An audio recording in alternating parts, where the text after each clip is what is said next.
বিবাহ বহির্ভূত যেই কোনো সম্পর্ক জিনা।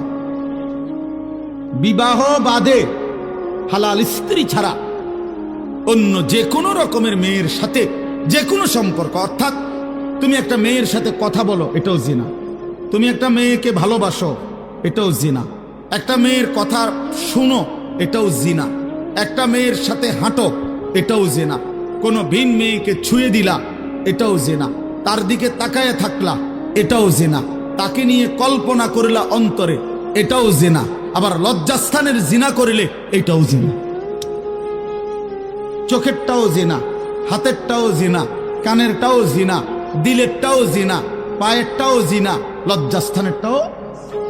একেবারে স্পষ্ট কোরআন শরীফে বিবাহ বহির্ভূত সম্পর্ককে প্রেম বলে না, ভালোবাসা বলে না, ব্যভিচার বলে, জিনাকার বলে।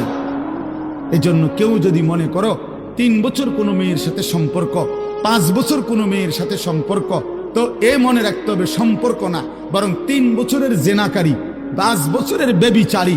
ছেলেটাও অসভ্য, মেয়েটাও অসভ্য, ছেলেটাও খবিস, মেয়েটাও খবিস। এটা আল্লাহ কোরআনে বলছে, এবং আল্লাহ ওয়াদা দিছে যে তোমরা যারা চরিত্রহীন, তোমরা খবিস, তোমাদের স্ত্রী মিলবে খবিস। আল্লাহর ওয়াদা আছে কোরআন শরীফে, সূরা নূরে নাকি, আল খাবিসাতু লিল খাবিসিন ওয়াল খাবিসুনা লিল খাবিসাত।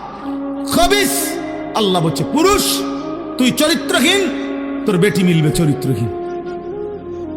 মেয়ে নারী তুই অসভ্য চরিত্রহীন, রাস্তায় রাস্তায় রূপ যৌবন ফেরি করছো, তো তোমার মনে রাখো স্বামী হিসাবে যেটা মিলবে এটাও চরিত্রহীন। চরিত্রহীন। হ্যাঁ হ্যাঁ।